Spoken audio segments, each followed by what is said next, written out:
आपल्याला टेन्शन देणाऱ्या लोकांना शांत राहून धडा कसा शिकवायचा जाणून घ्या 10 उपाय. तुम्ही कधी अशा व्यक्तीला भेटला आहात का जो सतत तुम्हाला डिवचतो, कधी तुमच्या चुका काढतो, कधी इतरांसमोर अपमान करतो, असेच काहीतरी करून तुमचे मनोधैर्य खचवत राहतो आणि मग तुमचे मन म्हणते बॅग घे, रिझाईन कर आणि या नरकातून बाहेर पड. पण थांबा, या लोकांचा बदला शांतपणे घ्यायचा असेल तर शहाणपणाने विचार करा. कारण शांत राहणे म्हणजे कमकुवत असणे नाही तर शक्तिशाली असणे आहे.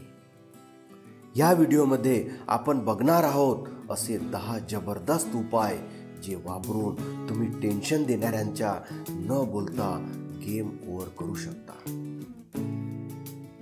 मित्रांनो, व्हिडिओ शेवटपर्यंत बघा, कारण या व्हिडिओमध्ये मी एक असा उपाय सांगितलेला आहे जो फक्त मोठ्या लोकांनाच माहीत आहे. सामान्य लोकांना त्याबद्दल माहिती नाही. टेन्शन देणाऱ्या लोकांना धडा कसा शिकवायचा.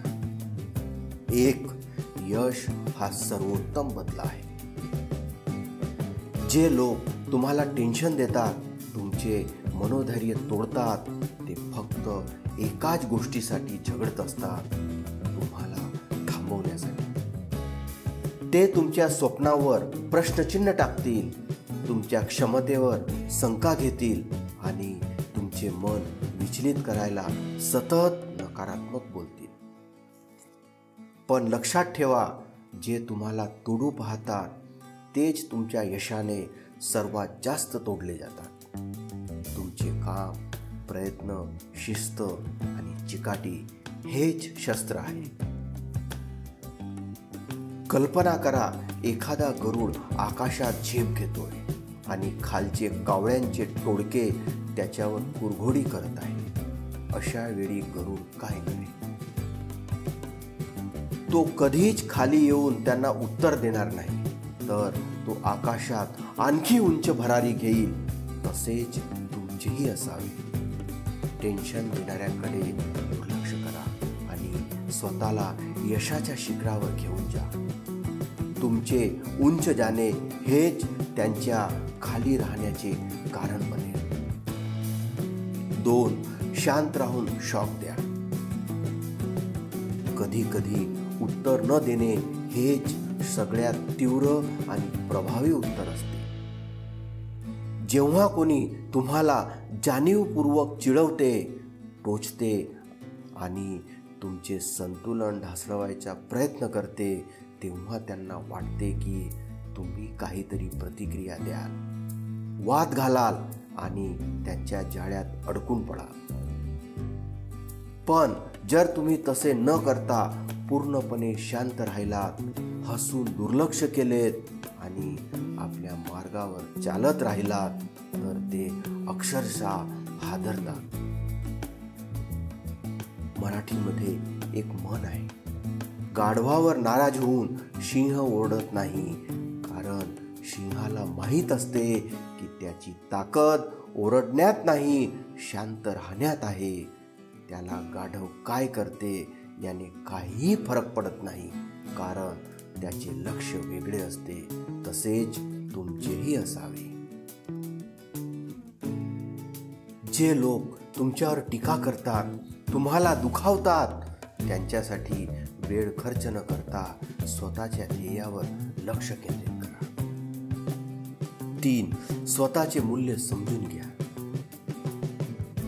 टेन्शन देणारे लोक तेव्हाच प्रभावी ठरतात जेव्हा तुम्ही त्यांना तुमच्या मनात जागा देता.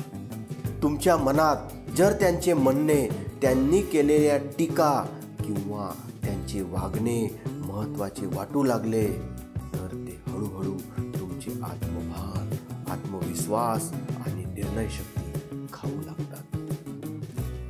पण एकदा का तुम्हाला स्वतःची खरी किंमत समजली की दुसऱ्याच्या बोलण्याचे मोल आपोआप कमी होते. सोने जर चुकून चिखलात पडले तर त्याची किंमत कमी होते का? नाही ना, कारण त्याचे मूल्य स्थिर असते. तसेच कोणी कितीही टीका केली, अपमान केला किंवा दुर्लक्ष केले तरी तुमचे मूल्य कमी होत नाही, जोपर्यंत तुम्ही स्वतःला कमी लेखत नाही. 4. कृतीतून उत्तर द्या, शब्दांतून नाही. एखादा सहकारी तुमचे योगदान कमी लेखतोय, तुमच्या कल्पनांना वेडे ठरवतोय किंवा तुमच्या मागे निंदा करतोय, तेव्हा अनेकदा पहिली प्रतिक्रिया असते त्याला चपखल उत्तर द्यावे. पण खऱ्या खेळाडूचे उत्तर वादात नाही तर कामगिरीत असते. कृतीतून दिलेले उत्तर हे कायम लक्षात राहते, शब्द विसरले जातात. समजा तुमचा सहकारी तुमच्या प्रस्तावाला मीटिंगमध्ये हसून उडवतो. तुम्ही त्यावर काहीही प्रतिक्रिया न देता सुट्टीच्या वेळात मेहनत घेता, रिसर्च करता, तुमचे प्रेझेंटेशन तयार करता आणि पुढच्या वेळेस सगळ्यांसमोर प्रभावीपणे सादर करता, तेव्हा त्या माणसाला बोलायला जागा शिल्लक राहत नाही.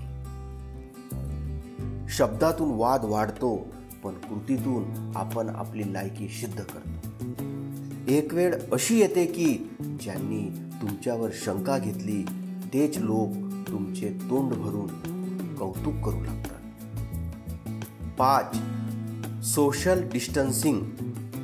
आपण सोशल डिस्टन्सिंग बहुधा शारीरिक व्याधींपासून बचाव करण्यासाठी पाळतो, पण आजार फक्त शारीरिक नसतात. काही लोक मानसिक विष पसरवतात. अशा लोकांच्या नकारात्मक विचारांमुळे, अपमानास्पद वागणुकीमुळे आणि सततच्या टीकेमुळे मन थकून जाते, आत्मविश्वास गळून जातो. म्हणूनच टॉक्सिक्स लोकांपासून मानसिक अंतर ठेवा, हीच खरी मानसिक स्वच्छता. आपल्या आयुष्यात शांतता हवी असेल तर विसारी लोकांपासून अंतर ठेवावे लागते. त्यांना बदलण्याचा प्रयत्न न करता स्वतःचे वातावरण स्वच्छ ठेवा. मानसिक सोशल डिस्टन्सिंग ही स्वतःवर प्रेम करण्याची एक सुंदर प्रक्रिया आहे. 6. विनोदाचा उपयोग करा. प्रत्येक वेळेस तणाव, टोमणे, अपमान याला रागाने किंवा मौनाने उत्तर देणे गरजेचे नसते. कधी कधी हसून उत्तर देणे हेच शहाणपण ठरते. 7. तुमची ताकद, तुमचा आत्मसंयम. टेन्शन देणाऱ्या लोकांना असे वाटते की तुम्ही रागवाल, भांडण कराल, पण जर तुम्ही संयम ठेवलात तर तुम्हाला हळूहळू भांडणात रसही उरणार नाही. तुम्ही जर शांत राहिलात, संयम ठेवलात तर कारस्थानी लोकांचा संपूर्ण प्लॅन फसतो. सहन करणे म्हणजे कमजोरी नाही, ही तीच वेळ आहे जिथे खऱ्या ताकदीची परीक्षा होते. वादात उडी घेणे सोपे असते, पण शांत राहून पुढे जाणे हेच खऱ्या योद्ध्याचे लक्षण असते.